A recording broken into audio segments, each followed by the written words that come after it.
Una vez más, bienvenido a cada uno de ustedes. Estamos muy agradecidos por su presencia y también estamos, como dice Pablo, con mucho temblor para poder compartir lo que el Señor tiene para cada uno de nosotros.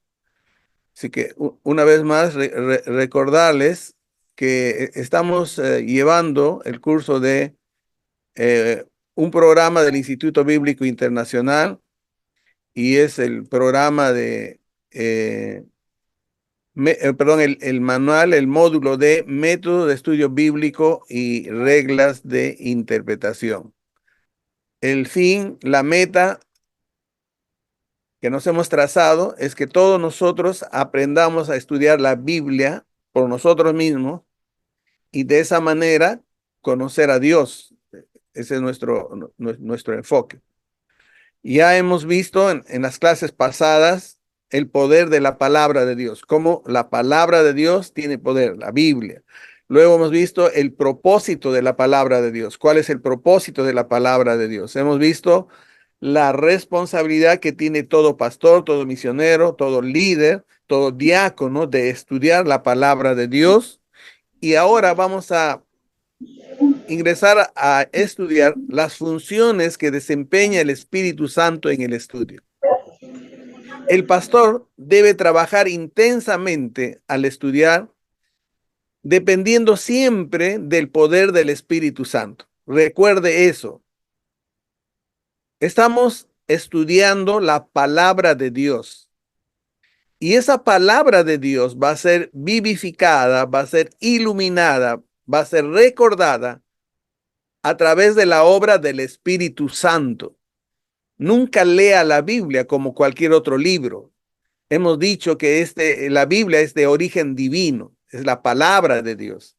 Ha sido inspirado por el Espíritu Santo. La unidad que hay en la Biblia es producto de la inspiración del Espíritu Santo a santos hombres de Dios. Por eso es que tenemos que recordar que cuando leemos la Biblia, estudiamos la Biblia, necesariamente tenemos que depender del Espíritu Santo. Y la palabra de Dios nos muestra algunas funciones del Espíritu Santo en nuestro estudio. ¿Qué objetivos hay en la palabra de Dios, ¿no?, sobre el Espíritu Santo? Una de ellas, dice, es mostrarnos las verdades de Dios.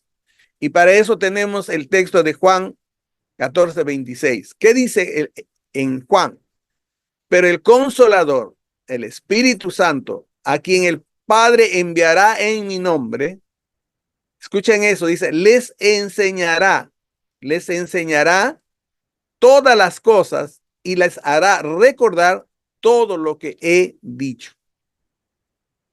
Estamos hablando que una de las funciones del Espíritu Santo es guiarnos a toda la verdad.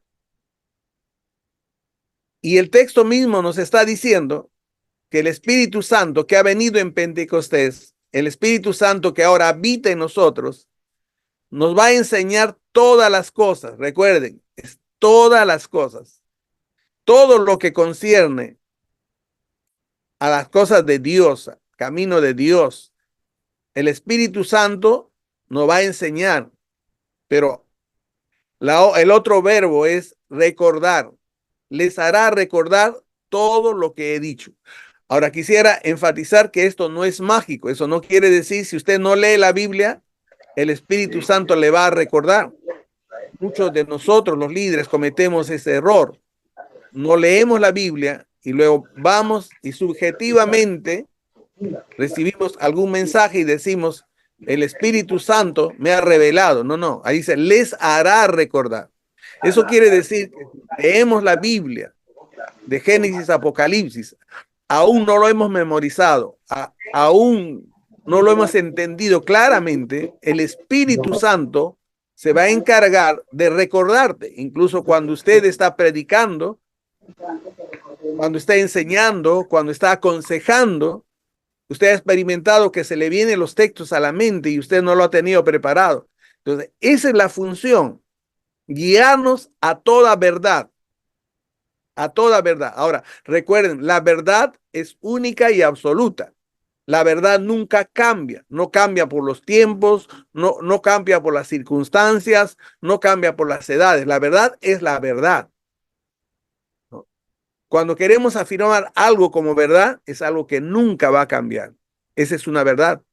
Por eso la palabra misma dice, cielo y tierra pasará, mas mi palabra no pasará. Y se tendrá que cumplir todo lo que dice la palabra del Señor.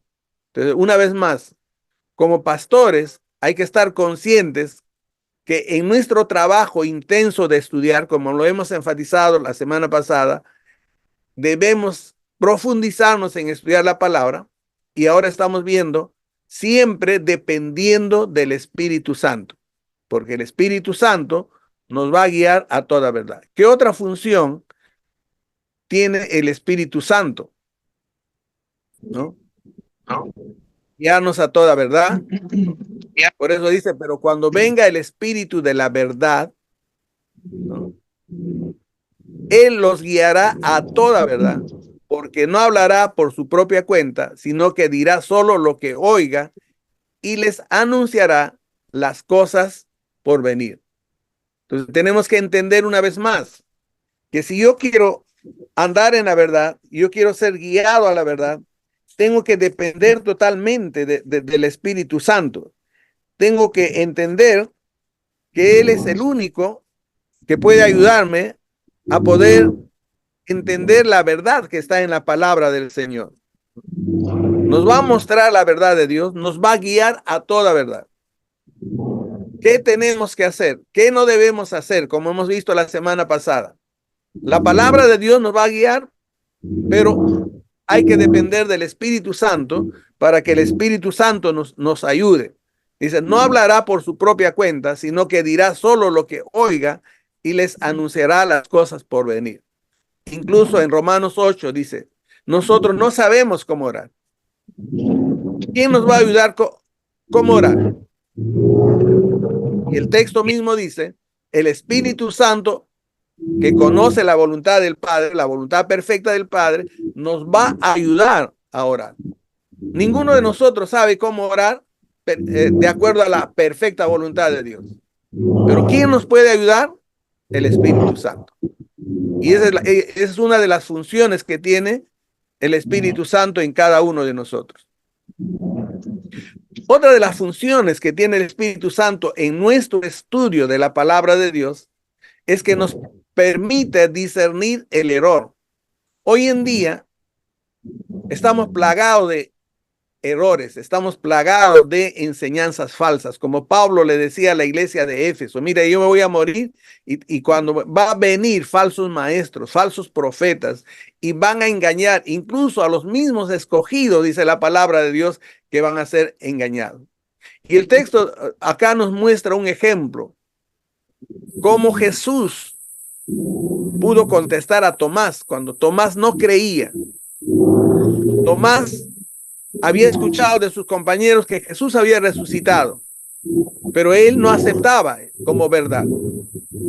Entonces, dice, dicho esto, les mostró las manos y el costado, y al ver al Señor, los discípulos se alegraron. Una semana más tarde estaban los discípulos de nuevo en la casa y Tomás estaba con ellos.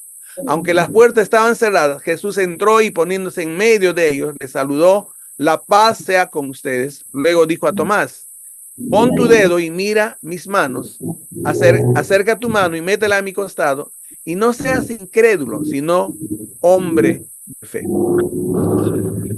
¿Quién va a iluminar al hombre? ¿Quién va a iluminar el corazón del hombre? ¿Quién va a iluminar el razonamiento del hombre? ¿Quién va a transformar los pensamientos del hombre? ¿Quién les va a hacer entender las cosas espirituales? El Espíritu Santo. Esa es la función del Espíritu Santo. Por eso, cuando estamos hablando de estudiar la palabra de Dios, cuando estamos hablando de meditar la palabra del Señor, tenemos que aprender a depender del Espíritu Santo. No podemos dejar de depender del Espíritu Santo. No podemos confiar en nuestras propias habilidades. El Espíritu Santo tiene otra función de iluminar nuestra mente para que entendamos y aceptemos la verdad. Y hay varios textos, pero vamos a solamente tomar un solo texto. En su manual ustedes tienen otros textos. Nosotros no hemos recibido el espíritu del mundo, dice Pablo, sino el espíritu que procede de Dios para que entendamos lo que por su gracia Él nos ha concedido. Tenemos al espíritu de Dios para que entendamos lo que Él nos ha concedido. Precisamente de lo que hablamos, no con palabras que enseña la sabiduría humana, sino con las que enseña el Espíritu, explicando lo espiritual en términos espirituales, explicando lo espiritual en términos espirituales. El que no tiene el Espíritu no acepta lo que procede del Espíritu de Dios, pues para él es locura, no puede entenderlo, porque hay que discernirlo espiritualmente. Una vez más, en medio de este mundo tan confuso, en medio de este mundo donde hay muchos errores, tenemos que depender del Espíritu Santo para poder discernir claramente qué obedecer, qué creer, qué no creer. Cuando yo escucho algo, tengo que aprender a discernir a la luz de la palabra del Señor. Pero ¿quién me va a ayudar en ese trabajo? Es el Espíritu Santo. No hay otra, es el Espíritu Santo. Por eso todos nosotros tenemos que entender claramente que no podemos estudiar la palabra de Dios sin la dependencia del Espíritu Santo. Otra función es capacitarnos para obedecer, capacitarnos para obedecer. Y el texto que vamos a leer está, pues Dios es quien produce en ustedes tanto el querer como el hacer para que se cumpla su buena voluntad. Todos nosotros tenemos que entender que la transformación es una obra divina, es una obra de Dios a través del Espíritu Santo. El hombre, por más que se afane, el hombre, por más que quiera hacer las cosas, no va a poder transformar al hombre, no va a poder cambiar al hombre. La psicología simplemente te diagnostica, pero no te da la solución. Y todos nosotros tenemos que tener en claro que el único que puede transformar el corazón del hombre, que el único que puede redarguir el corazón del hombre es el Espíritu Santo. Por eso dice, Él es quien pone el querer y el hacer. No hay otra manera. Todos nosotros que somos ministros de la palabra del Señor, todos nosotros que somos discípulos del Señor Jesucristo, tenemos que seguir las pisadas de nuestro Maestro. Y nuestro Maestro dependió 100% del Espíritu Santo cuando fue 100% hombre. Fue llevado al desierto a ser tentado por el Espíritu Santo, procesando su vida para su ministerio. ¿Quién le ayudó en todo ese tiempo? Es el Espíritu Santo. De igual manera, todos nosotros tenemos que aprender y entender claramente que una de las funciones del Espíritu Santo es llevarnos a entender la palabra de Dios. Él es el único que puede hacer esa función. Ahora, queremos decirles que un buen estudiante de la Biblia mantendrá en el estudio actitudes apropiadas. Hasta aquí hemos visto que todos nosotros debemos depender del Espíritu Santo. Esa es la lección que estamos dando hasta este momento. todos nosotros debemos depender del Espíritu Santo. Todos nosotros tenemos que entender que sin la ayuda del Espíritu Santo no vamos a poder entender bien la palabra del Señor. Entonces, si usted deja de lado al Espíritu Santo y no está dependiendo del Espíritu Santo, usted puede llegar a cometer errores. Usted puede llegar a distorsionar la palabra de Dios. Usted puede llegar a fraguar la palabra de Dios. Todos nosotros tenemos una naturaleza caída, escúcheme. Ninguno de nosotros es perfecto. Como dice Gálatas, si ves a tu hermano pecando, anda, corrige, considerándote a ti mismo. Y todos nosotros aquí tenemos una naturaleza caída. Tenemos una influencia de una naturaleza caída. Tenemos la influencia de pensamientos humanistas, de pensamiento del posmodernismo. Por eso es importante que todos nosotros entendamos este punto. No puedo estudiar la palabra de Dios sin depender del Espíritu Santo. El Espíritu Santo es quien inspiró estos 66 libros. Y es el Espíritu Santo quien nos va a iluminar a nosotros, va a iluminar nuestro corazón, nuestra mente, todo nuestro ser para poder entender. Es el Espíritu Santo quien nos va a guiar a toda verdad. Este punto es muy importante para cada uno de nosotros y nosotros no podemos obviar este punto porque de lo contrario, como les iba diciendo, vamos a llegar a conclusiones erradas. Ahora, también lo que tenemos que entender es que todo buen estudiante debe mantener ciertas actitudes. Uno de ellos es el deseo genuino de conocer y entender la palabra de Dios. No lea la Biblia religiosamente, como decía en la clase pasada un pastor. Ingenuamente a veces hacemos esto, abrimos la Biblia, ponemos el dedo y leemos el texto. Dice, luego otra vez y pones el dedo y te... No, no, no. Hay una persona que hizo esto, usó este método, puso su dedo y dice, Judas se ahorcó. Dice, no, no, esta palabra no es para mí. Y puso, abrió, puso, haz tú lo mismo. No, no, esa palabra no es para mí. Nosotros no podemos estudiar así. Usted no vaya a leer la palabra de Dios de una manera muy religiosa. Va en la mañana, lee un versículo, dos versículos, ya leí la palabra. No, no. Usted lo primero que tiene que hacer, mi amado, es tener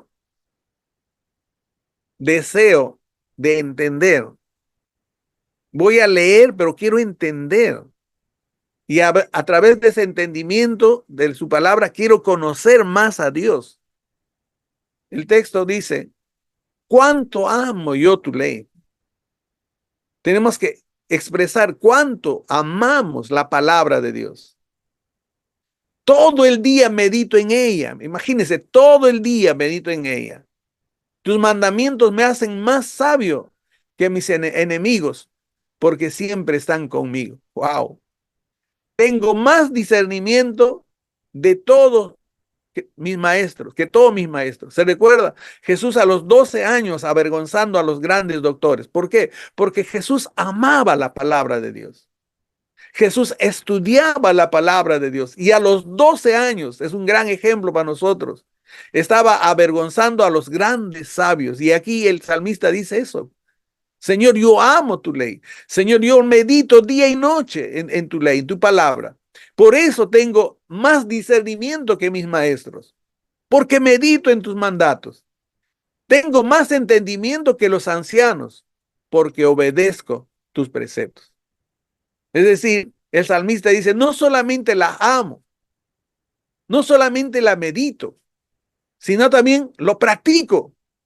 Y por eso es que yo supero a mis maestros, supero a los ancianos. ¿Cuántos jóvenes aquí que están escuchando podrían decir eso? Mi entendimiento de Dios, mi conocimiento de Dios es más que mi maestro, más que los ancianos. Y todo está en la actitud que tú tengas frente a la palabra de Dios. Otra actitud que debe tener un buen estudiante de la palabra de Dios es la decisión de tener una mente abierta que descubra lo que el texto dice. Hay un error en nuestro tiempo. Hay un error en nuestro tiempo. Generalmente nosotros nos acercamos a la Biblia con ideas preconcebidas, textos preconcebidos.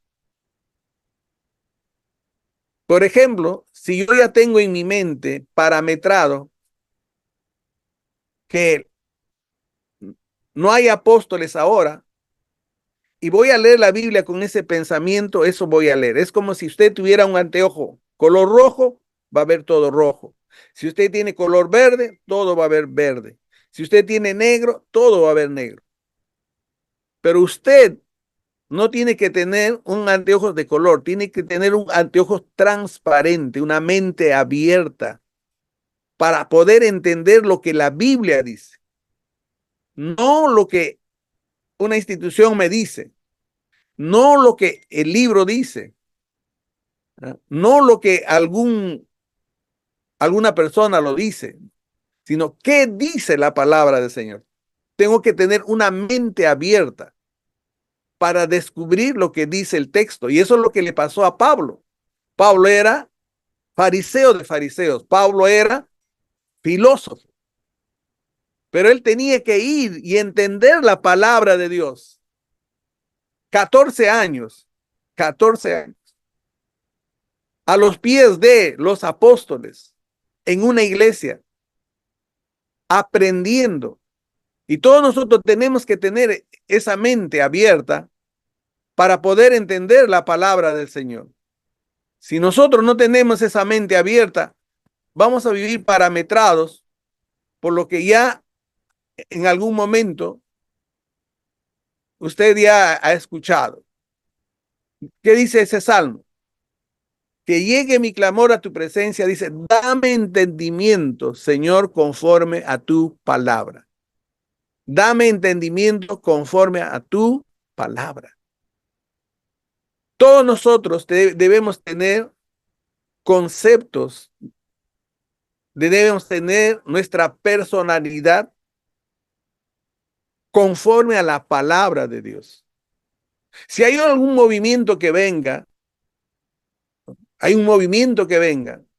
voy a exagerar, por ejemplo, hace mucho tiempo había la unción de la risa, por ejemplo. Entonces yo tengo que ir a la palabra y debo decirle, Señor, hazme entender esto. ¿Es verdad o no es verdad? Yo tengo que ir a ver a Jesús si alguna vez practicó Jesús esa práctica.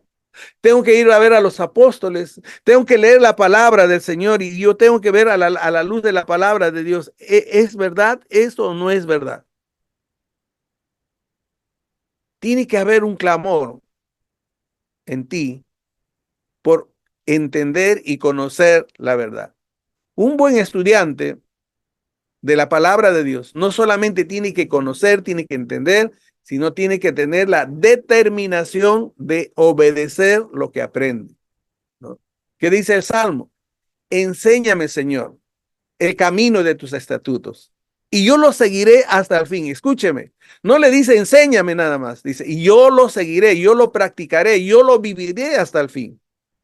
Y todos nosotros como ministros del Señor tenemos que entender eso. La autoridad de nuestras palabras, la autoridad de nuestras enseñanzas, la autoridad de nuestra consejería radica en lo que tú practicas la palabra del Señor. Porque cuando tú solamente enseñas como los fariseos y no haces, esa enseñanza, esa predicación, no va a llegar con autoridad. Por eso en el tiempo de Jesús decía, mire, este Jesús, a diferencia de los fariseos, este enseña como quien tiene autoridad. Y en el libro de Hechos nos dice, Jesús comenzó a hacer para enseñar. Y todos nosotros tenemos que entender eso. En la medida que vivimos la palabra de Dios, en la medida que practicamos la palabra del Señor, vamos a tener mayor autoridad para transmitir el mensaje del Señor. Dame entendimiento para seguir tu ley y la cumpliré de todo corazón. La cumpliré con todo mi ser. Dirígeme por la senda de tus mandamientos, porque en ella encuentro mi solaz, en ella encuentro mi paz, en ella encuentro mi tranquilidad. Así que, ¿qué actividad tiene un buen estudiante? Dependencia de la enseñanza de Dios para enseñar a otros. Dependencia de la enseñanza de Dios para enseñar a otros. Alguien me decía, yo no puedo enseñar a un matrimonio porque no estoy casado. No sé si a usted le ha pasado eso y algunos cometen ese error. Claro, si tú vas a enseñar en base a tu experiencia, pues no vas a poder enseñar, ¿no? Pero yo tengo dos ejemplos en la Biblia. Jesús nunca se casó, nunca tuvo enamorada, pero enseñó sobre el matrimonio. El apóstol Pablo en Corintios, usted ve cómo enseña. Es que todos nosotros tenemos que entender que no somos ministros de nuestra experiencia. No somos ministros de la experiencia de mi papá, de la experiencia de mi abuelo. No somos ministros de lo que dice la psicología. No, no, no. Nosotros somos ministros de la palabra del Señor. Por eso nosotros tenemos que tener esa disposición de aprender de Dios y enseñar a los transgresores tus caminos, dice, y los pecadores se volverán a ti.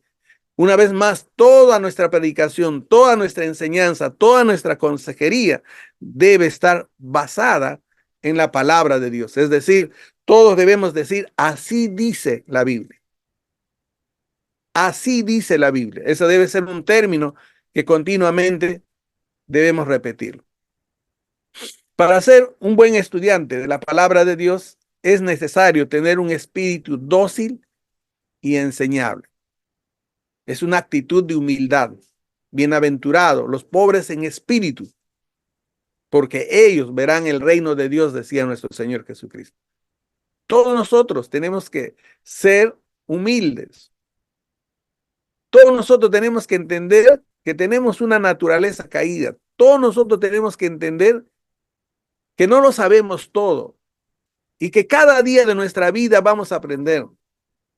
Cada momento de nuestra vida vamos a aprender. Por eso el Salmo dice, de un día a otro día emite palabra, de una noche a otra noche sabiduría, aunque su voz no es oída.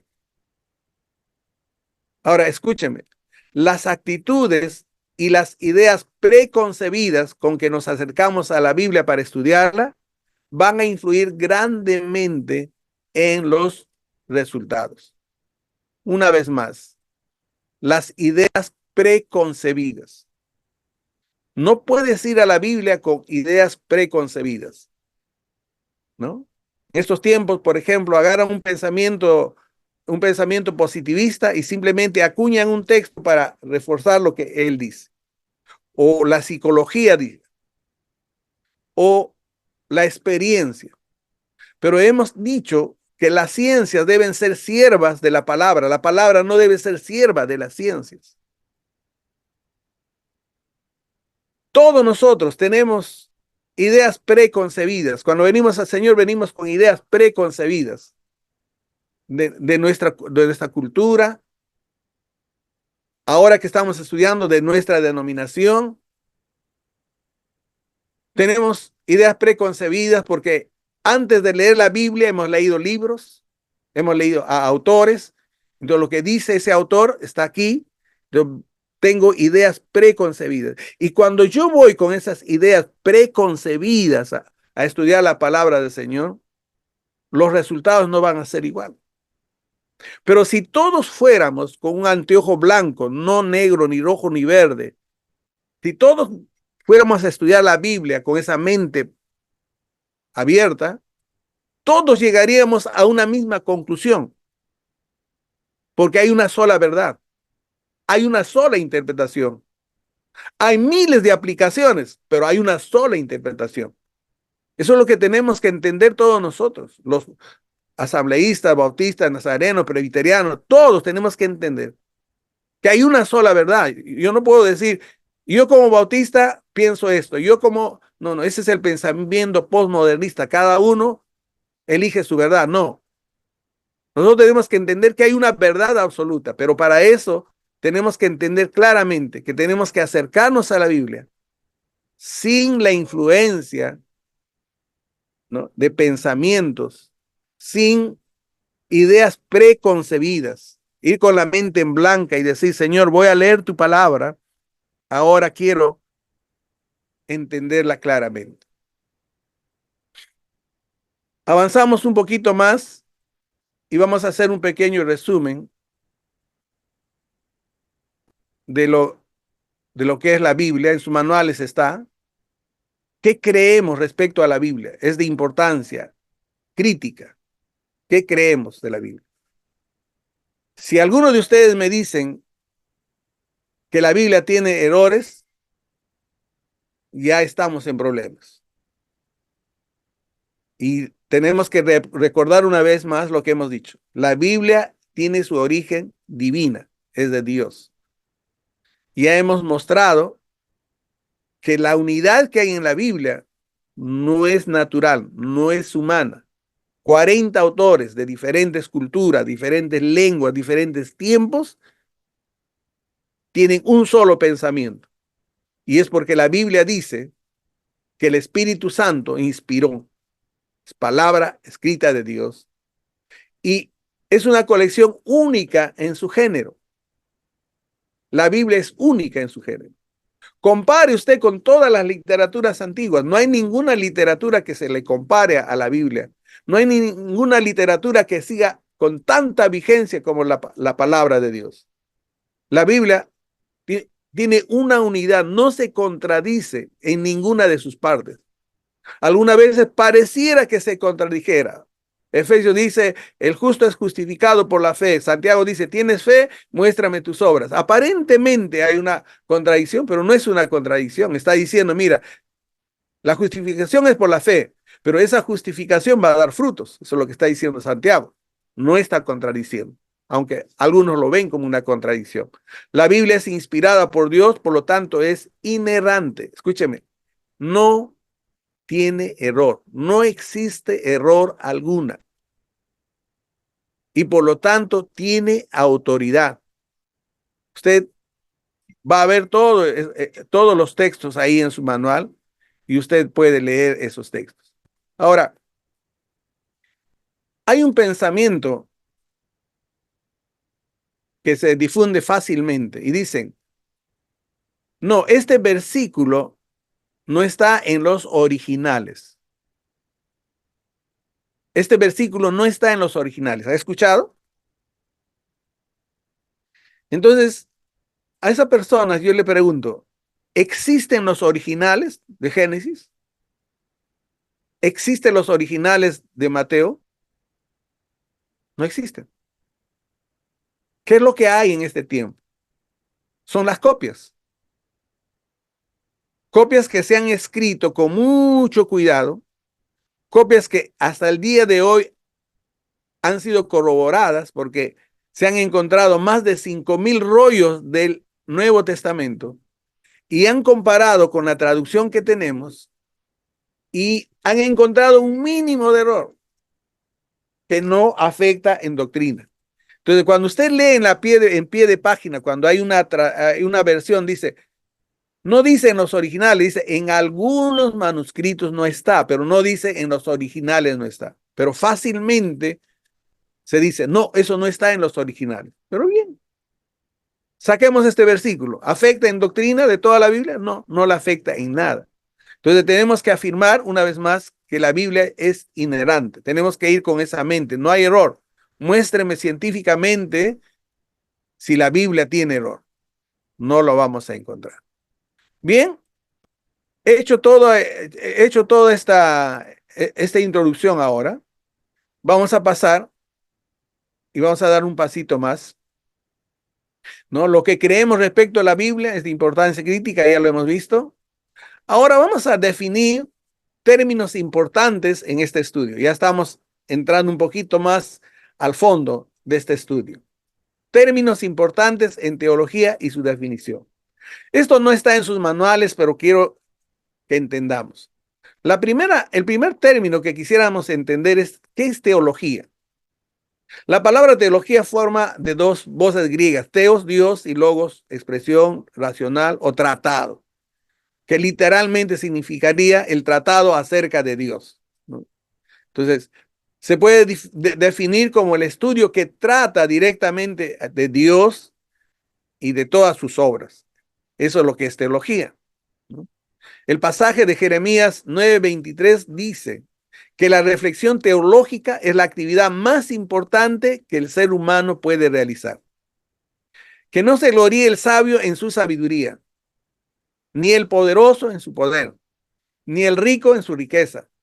Si alguien ha de gloriarse, dice, que se gloría de conocerme y de comprender que yo soy el Señor. Entonces yo le hago la pregunta ahora. ¿A través de qué manual usted va a conocer a Dios? ¿A través de qué manual usted va a comprender a ese Dios? ¿A través de qué libro usted va a poder entender y conocer a ese Dios? Solamente a través de la Biblia, ¿verdad? Por supuesto que hay otra revelación, la revelación natural. Por supuesto que hay otra revelación especial que es Jesucristo, pero también dentro de la revelación especial está la palabra de Dios.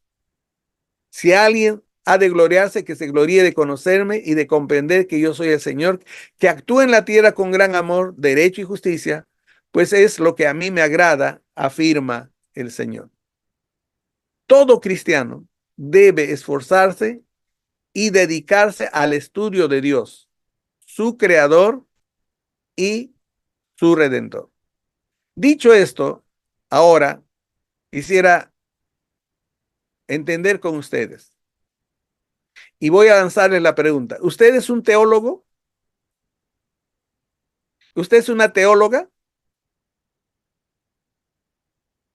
Los cristianos que están leyendo su Biblia, ¿qué están haciendo?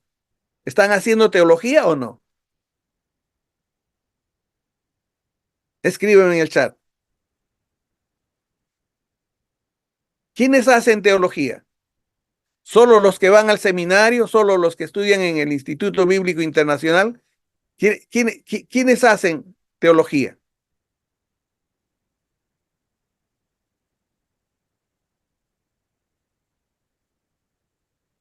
¿Quién hace teología?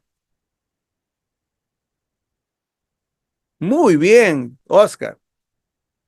Todos hacemos teología porque estudiamos la palabra de Dios. ¿Qué es teología? El estudio acerca de Dios. Todos. Porque a través de la palabra queremos conocer a Dios, ¿verdad? Ahora, por supuesto, podemos dividir, si ustedes desean, en teología popular y teología académica. Todos hacemos teología porque queremos conocer. ¿Qué es teología? El estudio acerca de Dios, ¿verdad? Quiero conocer a Dios, quiero conocer sus caminos. Es a través del estudio de la palabra de Dios. Entonces, ¿qué estoy haciendo? Teología. Ahora, la teología académica, por supuesto, será aquella que se estudia en un instituto, se estudia en un seminario, pero en conclusión, todo cristiano debe esforzarse a ser un teólogo. Todo cristiano, toda cristiana debe dedicarse al estudio de Dios, de su creador y su redentor. Entonces, entendido esto, vamos a responder la pregunta: ¿para qué sirve entonces la teología? ¿Para qué sirve la teología? El estudio acerca de Dios y de las escrituras reveladas por él y él resulta en una vida de piedad. Calvino dice: ¿qué piedad es una reverencia unida al amor de Dios que el conocimiento de Dios produce? Entonces, ¿para qué me sirve la teología? La teología me sirve para acercarme más a Dios, para conocer más de Dios. La teología me sirve para conocer más la voluntad de Dios. La teología me sirve para amar más a Dios, para amar más a mi prójimo. Entonces, la teología sí nos ayuda. Algunos dicen que el conocimiento de Dios es imposible. Ahora, leemos en Deuteronomio 29:29, dice, las cosas secretas pertenecen a Jehová nuestro Dios, mas las reveladas son para nosotros y para nuestros hijos para siempre, para que cumplamos todas las palabras de esta ley. El estudio acerca de Dios y de las doctrinas reveladas por Él y resultan en una vida de piedad, ¿no? Otra vez más, todas las cosas reveladas, dice, son para nosotros. Todo lo que Dios ha revelado en su naturaleza, todo lo que Dios ha revelado a través de Jesucristo, todo lo que Dios nos revela a través de su palabra es para nosotros conocer a Dios como hijos de Dios. Entonces, ¿podemos conocer a Dios? Sí. Perfectamente no, pero sí podemos conocer a Dios en base a todo lo que Él ha revelado en su palabra. Lo podemos conocer.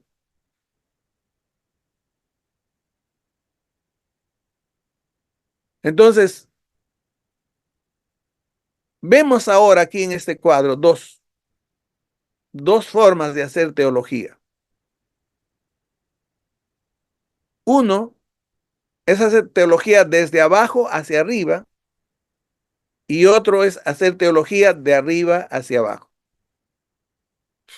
Como cristianos, ¿cuál de esas dos formas tendríamos que utilizar? Los católicos romanos usan el desde abajo hacia arriba, es decir, la religión, religare, quiere llegar a Dios a través de su conocimiento, a través de su experiencia, a través de ídolos, a través de tantas cosas. Tratan de ellos llegar a Dios. Pero la diferencia en el cristianismo es que nosotros no vamos a buscar a Dios, sino que Dios se reveló a nosotros. Es de arriba a abajo. Él se reveló a nosotros. Nosotros no tenemos que hacer nada para conocer a Dios, sino tenemos que conocerlo a través de su revelación. Todas las religiones tratan de hacer prácticas, tratan de hacer acciones que quieren llegar a Dios a través de su obra para conocerlo. Pero en el cristianismo no es así. En el cristianismo es Dios revelándose a nosotros, es Dios mostrándose a nosotros. Entonces, la teología nuestra no se basa en nuestra razón. La teología nuestra no se basa en sentimientos. La teología nuestra se basa en la revelación, en la palabra de Dios. Nosotros hacemos teología basándonos en la palabra de Dios, en lo que Dios se ha revelado. Nosotros no hacemos teología basándose en nuestra razón. Le voy a poner un ejemplo. Les voy a preguntar a todos ustedes. ¿Adán tuvo ombligo o no tuvo ombligo? Escríbame. ¿Tuvo ombligo o no tuvo ombligo?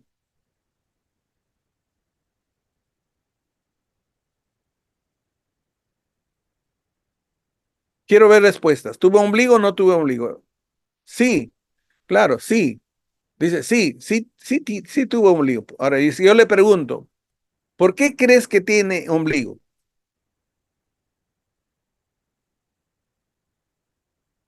Entonces me va a decir, es que todos tenemos ombligo. Ya.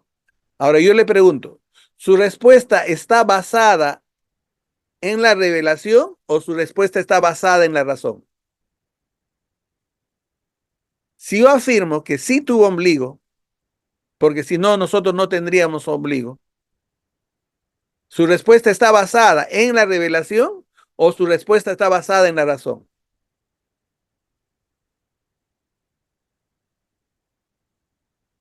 En la razón, porque no me va a mostrar bíblicamente. Entonces mi respuesta debe ser honesta, no está en la revelación. Yo puedo suponer que tuvo o no tuvo, pero basada en mi razón. Entonces estoy haciendo teología basada en mi razón. Pero nosotros estamos llamados a hacer teología basada en la revelación. Esa es la grande diferencia, ¿no?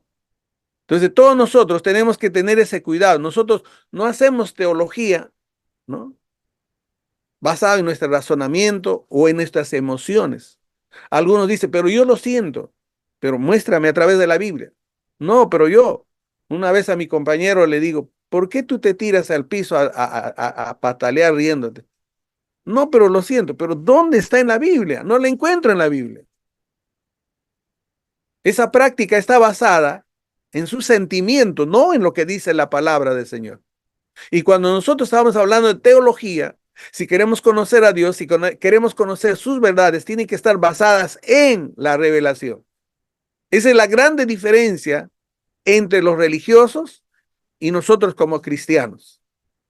Todos nosotros tenemos que entender que tenemos que hacer teología basada en la palabra del Señor, no basada en nuestra razón, no basada en la ciencia, no basada en nuestras emociones. Conclusión. Hoy en día, la educación teológica es más urgente que nunca, ¿no? El mundo no es como hace 10 años. La tecnología y los medios de comunicación están cambiando las costumbres y el pensar de la cultura a velocidad asombrosa. El Internet hace fácil encontrar buena enseñanza doctrinal, pero igual de fácil es encontrar diversas herejías que se hacen pasar por cristianismo. Entonces, la educación teológica hoy día es urgente. El manual que ustedes tienen ahí es fruto de la experiencia de un misionero que va a África y luego, cuando está enseñando, ve que los pastores no tenían ninguna capacitación bíblica y teológica. Entonces, lo que hizo este misionero es condensar, resumirlo todo lo indispensable en 10 manuales, lo que él llevó en un seminario. Pero teniendo cuidado, 3 cosas. 1, impartir el conocimiento. 2, que el alumno revise los textos bíblicos. Y 3, que haya una práctica espiritual. Por eso cada lección nosotros le estamos dando una tarea espiritual a usted. Porque es necesario que usted como misionero, usted como pastor, como líder, como diácono, como diaconisa, usted tiene que estudiar, tiene que hacer teología, tiene que conocer la teología bíblica, la teología sistemática, porque su ministerio se basa en eso, en la palabra de Dios. Una vez más le reitero, cuando usted predique, tiene que predicar la palabra de Dios. Hoy los púlpitos están muy escasos de la palabra de Dios. Agarran texto, hacen decir lo que no dice el texto y comienzan a hablar de sus viajes, comienzan a hablar de su papá, de su mamá, de sus emociones, pero no desarrollan el texto, no explican el texto. Ahora, el poder no está en el razonamiento, el poder no está en esas palabras, el poder está en explicar la palabra de Dios. La palabra de Dios. Es igual cuando usted aconseja en base a la palabra de Dios. Usted cuando va a enseñar, va a enseñar en base a la palabra del Señor. Entonces, yo quiero quedar ahí nada más porque esta es la parte introductoria. Y ya la siguiente lección, si ya nos metemos a saber principios de interpretación. Vamos ahora a aprender principios de interpretación. Todo lo que hemos desarrollado en estas 3 clases es una amplia introducción para entender el curso que estamos haciendo. Y ahora vamos a introducirnos a estudiar los principios de interpretación. Ahora voy a dejar esa libertad para que ustedes puedan preguntar para que puedan quizás contribuir con con un pensamiento más respecto a esta clase. Así que Omar y Narda, por favor. Muy bien, muy bien. Linda la enseñanza. Estamos aprendiendo mucho en este taller.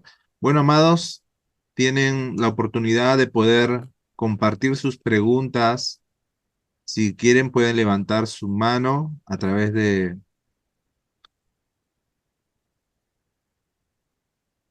del Zoom o también pueden escribirlas en el chat.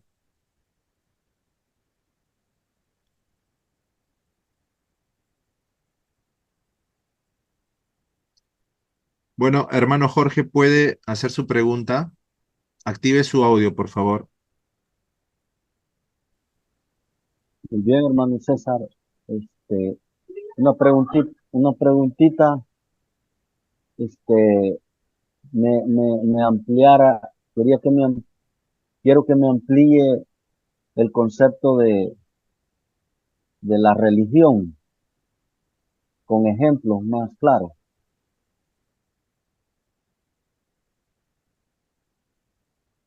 Cuando hablamos de religión, recuerden, esa palabra viene de religare y tiene que ver con el esfuerzo del hombre en llegar a Dios. Esa es una religión.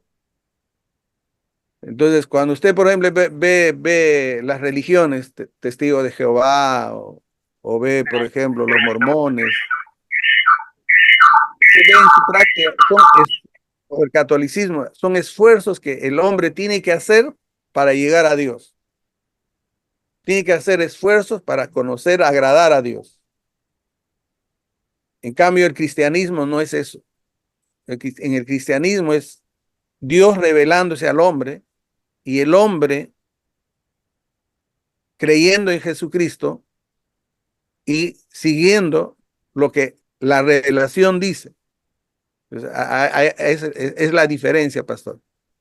Religión, Este, religare, ¿no? Tratando otra pregunta, de ligarme otra vez a Dios a través de prácticas, esfuerzos.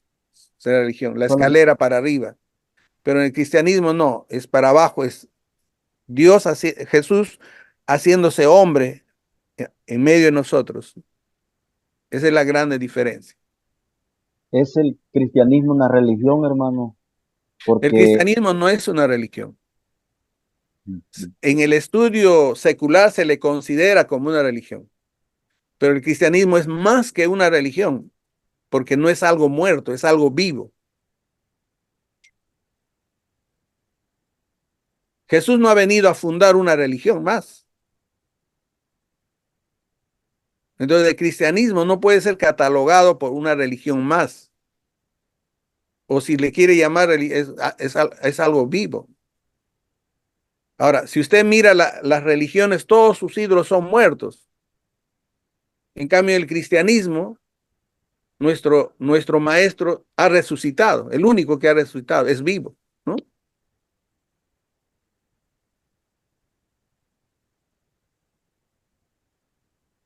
Muy bien, muy bien.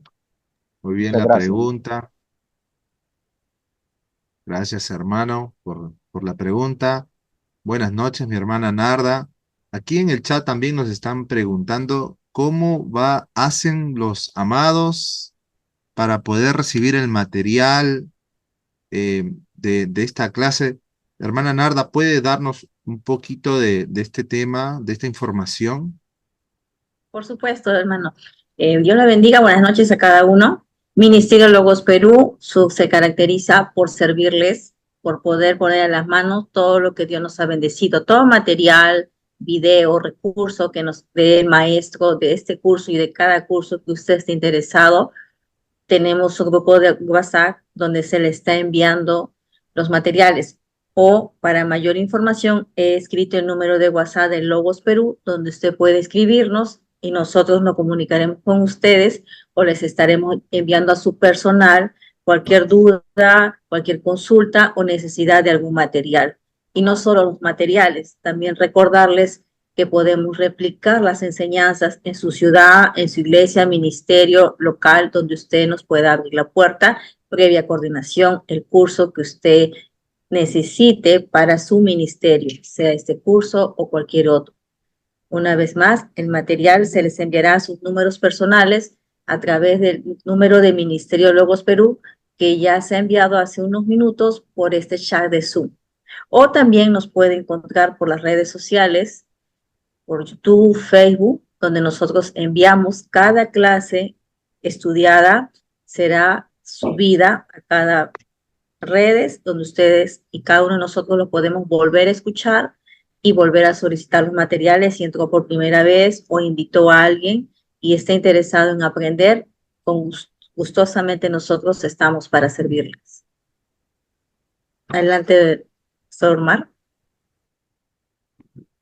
Amén, amén. Así que hermanos, ya han recibido la información acerca de todo lo que es acerca de este taller. Amén. Como decía el pastor, ¿no? Y estaba enseñando. Pastor, si no me equivoco, la religión también se puede, Pastor César, también se puede entender el hombre buscando a Dios, ¿no? En cambio, el cristianismo es Dios ya nos encontró, ya estamos en Dios, estamos viviendo ya una vida ya de encuentro con Dios. En cambio, la religión está buscando encontrarse con Dios. Sí, Omar, es el esfuerzo del hombre tratando de encontrar a Dios, ¿no? Y Efesios bien claro dice, no es por obras para que nadie se gloríe. Si todos nosotros somos salvos, es por la gracia de Dios. El hombre no tiene que hacer nada. Es la gracia de Dios. En cambio, en la religión, como tú dices, son esfuerzos del hombre tratando de agradar a Dios. En el cristianismo no es todo por gracia y por misericordia. Somos lo que somos por la gracia de Dios. Usted está aquí fiel al Señor, no por su esfuerzo, es por la gracia de Dios. Porque si Jesucristo no hubiese muerto, si Jesucristo no hubiese enviado al Espíritu Santo para el que lo ayudara, usted no seguiría fiel aquí. Es por la gracia de Dios. Y eso es lo que nos diferencia a nosotros de las otras religiones. Amén, gloria a Dios. Para continuar con la respuesta y no dejarlo en el vacío, permítame, Pastor Director César, nos pregunta si esta clase es diferente a los lunes. Sí, amada Selenita, en los días lunes nosotros estuvimos realizando el curso Hacedores de Discípulos. Este lunes culminó esta primera etapa. En agosto, aproximadamente una fecha el 8 de agosto, pero las fechas estarán en el Facebook. Continuaremos de nuevo con Hacedores Discípulos. Hemos aprendido según el modelo de Cristo. Ahora continuaremos según el modelo de Pablo y así cada vez van a ser cursos diferentes. Los días jueves como hoy sí es otro curso que ha empezado hace 2 semanas. El día de hoy es la tercera clase. Son 2 temas diferentes, materiales diferentes, expositores diferentes. Que Dios la bendiga y gracias por su pregunta. Tenemos una mano levantada, si no me equivoco. Ahorita vi una manito levantada. No sé quién Sí, esa es levantó la nuestra hermana Sí, Daniela, yo de levanté Ecuador. la mano. Adelante, hermana. Dios les bendiga, buenas noches. Yo una pregunta, la verdad que no sé si estará correcto, pero, o sea, mi pastor de la iglesia no me lo ha enseñado, pero me gusta bastante escuchar a la pastora Lisney de Fon en YouTube, no sé si la han escuchado.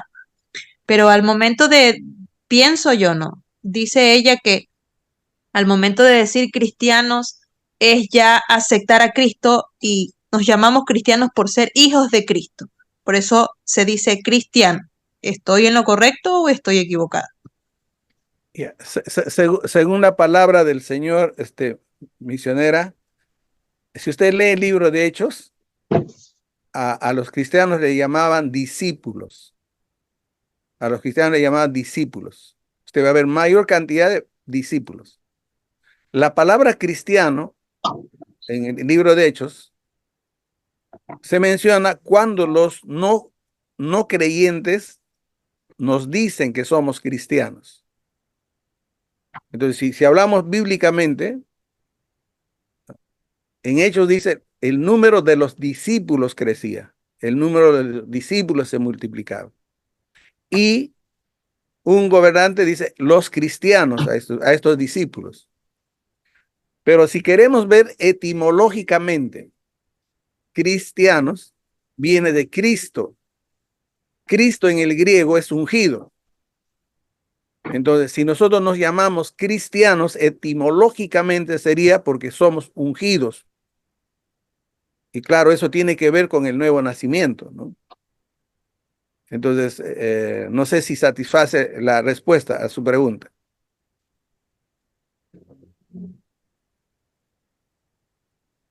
Gracias, director César. Hay una pregunta también en el chat, dice, perdón, ¿a cómo nos llaman los católicos protestantes?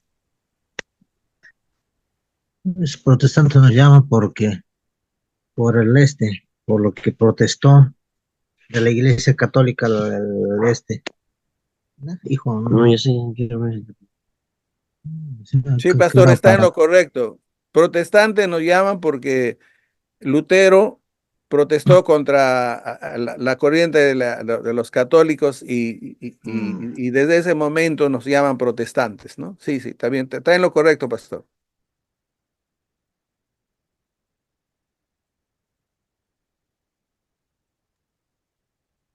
Tenemos comentarios en el Zoom, son comentarios. eh, dice, el concepto de religión se refiere a un conjunto de creencias, prácticas y valores que giran en torno a la existencia de un ser supremo o divinidad, así como a la relación entre los seres humanos y los sagrados.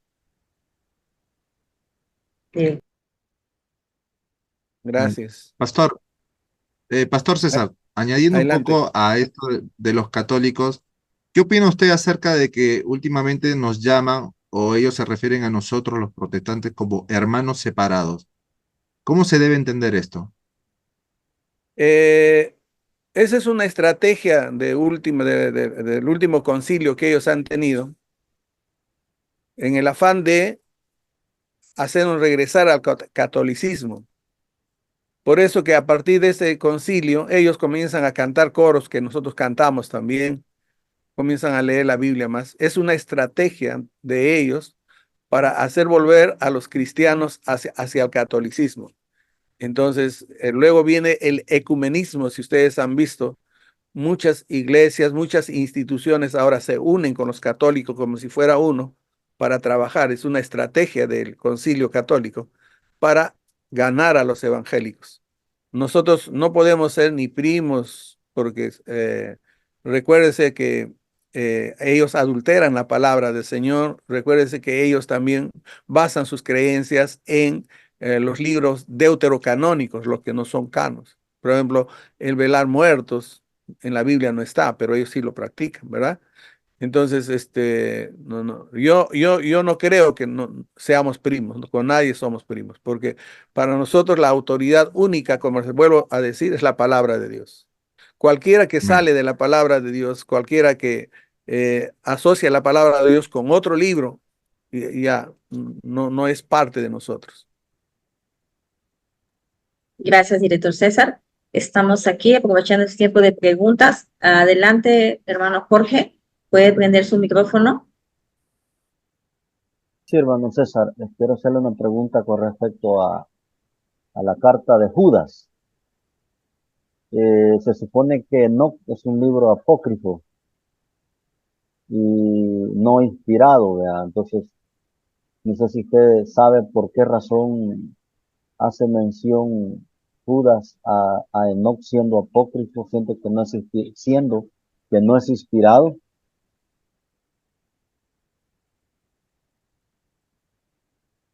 Eh, a ver, lo que quiero entender, el libro de Judas que está en la Biblia, sí pasó las reglas del canon. Ahora, nosotros no podemos ignorar que en ese tiempo existían estos libros, pero aquí Judas no está afirmando que es palabra de Dios, ¿no? No está afirmando. Entonces, no se puede decir que Judas esté afirmando que hay un libro o otro libro, parte de la Biblia, no lo está diciendo, ¿no? No dice. De estos también dice, profetizó Enoc, séptimo desde Adán. No está hablando del libro deuterocanónico. Otra vez, de estos también profetizó Enoc, séptimo desde Adán. No está refiriéndose al libro.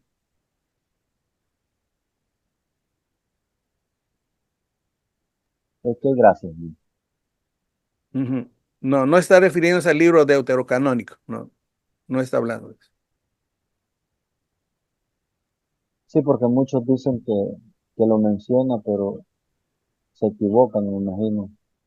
Sí, pero pastor, en una observación sencilla, como yo por eso dije, hay que tener la mente así, blanca, sin prejuicios. Dice, de estos también profetizó Enoc, y ahí está la aclaración, séptimo desde Adán, ¿no? Diciendo, entonces, él está refiriendo a un personaje de ese tiempo, no se está refiriendo al libro deuterocanónico, ¿no? Es un mal entendimiento de los que afirman eso. Amén. Había un hermano que tenía la mano levantada y la bajó aquí en la plataforma. No sé si quiere persistir con la pregunta. Si no, le doy pase a mi hermana Bueno, Narda a ver si tiene alguna información más. Ah, bueno, hermano bueno, José, adelante. quería aclarar algo, ¿no? Pero era con respecto a lo que es el catolicismo. No sé si me escuchan. Sí me escuchan, ¿verdad? Está muy Un bajito, ¿puedes levantar la un voz? poquito bajo. Yo tengo entendido que ser católico es pertenecer a la Iglesia Universal de Cristo. Lo que nosotros no somos es católicos apostólicos romanos, que están bajo el papado. No sé si usted me corrige eso, pastor. Etimológicamente, por definición, está bien, hermano. Católico, ¿qué significa? Universal, la Universal. creencia universal. Lo que no somos es Apostólico, porque también nosotros apostólicos sí romanos. creemos en los apóstoles. Y la diferencia está católico, apostólico, romano, porque la Es decir, los que autoridad están es de Roma, católico, apostólico y cristiano, porque nuestra autoridad, nuestra cabeza para nosotros es Cristo. Está bien, mano, etimológicamente está bien.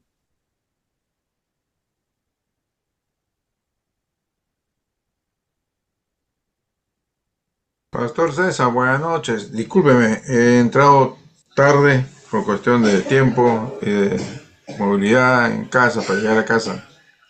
Llegué a escuchar la última parte que dice, que preguntó usted que si Adán tenía ombligo. Me he quedado con una duda. No entendí bien si es que sí o es que no. Lo que quería ilustrar es que cuando nosotros hacemos teología, tenemos que basarnos netamente en la revelación. ¿Ok? Ok, de No acuerdo. puedo salirme de la revelación. Deuteronomio Ujú. 29 dice, ¿no? Todas las cosas secretas son de Dios, las cosas reveladas para nosotros. Ok. Amén. Ahora, si yo hago esa pregunta, entonces usted me va a responder, ¿no? ¿Usted qué me responde? ¿Que tenía o no tenía? Que no tendría por lógica, porque primeramente Ya, no fue engendrado por, ya, por humano mismo, carne humana, como normalmente ya, sería, ¿no? ya. Como también decir, Usted mismo lo está diciendo, por lógica, claro, pero no porque la revelación lo dice. pero Ahora, simultáneamente, si yo le pido a usted un texto bíblico para su afirmación, ¿lo va a encontrar? primeramente es como que dijera que si Adán tuviera suegra, tuvo suegra, ¿no? Que no lo tuvo, ¿no? Entonces es también una razón de para ponerse a pensar de que no tuvo, pues, ¿no? Porque fue el No, creado. pero por eso, su afirmación es por lógica o por revelación bíblica. Humanamente por lógica, pero que se adhiere a la Exacto, revelación. exacto. La mayoría de nosotros pecamos por basar una teología en lógica, en razonamiento.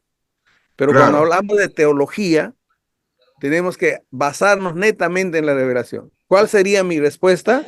Mi respuesta es, no sé, porque en la revelación no está. Por Claro, lógica puede ser, sí o no, pero por revelación no está. que Entonces, todos nosotros automáticamente, tenemos que centrar nuestras respuestas en la revelación. Si no está, claro, yo soy honesto con la gente, digo, bueno, en la Biblia no está. Y hay muchos temas que en la Biblia no está, ujú, pero inventamos, ¿no? Por lógica y distorsionamos la doctrina. Otra vez más, les quiero rogar de todo corazón, basemos nuestra teología en la palabra de Dios, obviamente, no en nuestro obviamente, razonamiento, no en nuestra obviamente. lógica. Gracias, Gracias. Bien, director. Gracias por su comentario. Aprovechemos ese tiempo para que podamos realizar preguntas y lo cual nosotros respetamos sus opiniones, comentarios, pero siempre las respuestas de Logos Perú van a ser siempre basadas en la palabra, respetando claramente sus comentarios. Y leo el comentario de Oscar López. Dice, yo creo que lo más ético es ir paso a paso, no mezclemos otras cosas. Lo que hoy fue enseñado debería ser tema de enseñanza, no hablar de otros temas. No es otro tema. Gracias por su comentario. Hay una pregunta acá. ¿Por qué hay pastores que no les gusta que le nombren la teología? Adelante. Es simplemente por un prejuicio que se ha hecho en el ámbito cristiano. Entonces hay ese pensamiento donde dice la letra mata, mas el espíritu vivifica. Pero si usted interpreta el texto no se está refiriendo al estudio, sino se está refiriendo comparado al Antiguo Testamento con el Nuevo Testamento, ¿no? La ley mata porque no da solución. En cambio, en el Nuevo, con Cristo está la solución. Entonces, mal interpretado ese texto, entonces mucha gente cree que no se debe estudiar. Ahora, el término teología se lo estoy aclarando ahora porque lastimosamente no todos los líderes lo tenemos claro. Pero teología, ¿qué es teología? Es el estudio acerca de Dios. Y cuando yo estoy estudiando la Biblia, estoy haciendo teología, porque estoy estudiando acerca de Dios. Como le dije, si desean, pues llámenlo teología popular cuando no estoy en un seminario y teología académico, pero estoy haciendo teología. Todos tenemos que hacer teología, todos debemos anhelar teología. Ahora, no queremos tampoco nosotros crear discordia con el pastor. Por favor, cuando usted esté en clase, aprenda, sea sabio, no confronte y ore al Señor que el Señor les haga entender a ellos también, ¿no? Pero aquí claramente estamos hablando de que todos hacemos teología, ¿no? Gracias. Amén. Tenemos una pregunta también de nuestra hermana Daniela Calle, perdón, de Jorge. Hermano, adelante, puede preguntar. Sí, mi hermano César, yo acabo de entender lo que se está diciendo, ¿verdad? Con respecto a, yo sé lo que, vaya, yo quería preguntarle referente a la serpiente. Vaya, la Biblia dice que la serpiente habló a Adán y Eva, ¿verdad? Engañó a Eva, porque literalmente dice la Biblia que la serpiente engañó a Eva, pero he escuchado unos maestros que dicen que eso no es así, no es cierto, porque si vamos a la lógica, las serpientes no hablan. Entonces, pero según lo que usted está diciendo, si la Biblia dice que habló, habló. Y nos quedamos con eso, digo yo, o no sé si usted me corrige, porque Eh, hay ciertas personas dicen que esa es allí fue poética la que utilizó Moisés, porque lo lógico es que las serpientes no hablan. No sé qué dice usted, hermano. Sí, por el comentario anterior que le dio la misionera Narda, hay que respetar, hay que ir al tema, pero lo voy a contestar. El libro de Génesis es más literario, es histórico.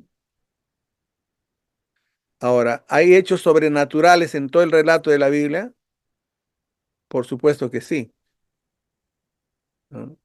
Entonces, cuando la Biblia dice una cosa, es así porque es un hecho sobrenatural. Que no entiende mi razón, no entiende mi lógica, pues mi lógica, mi razón tiene que ponerse abajo y tiene que aceptar lo que la revelación dice. Tengo que ser humilde en reconocer que eso la Biblia dice, ¿no? Y luego podemos, cuando tratemos el libro de Génesis, vamos a hablar un poco más de eso.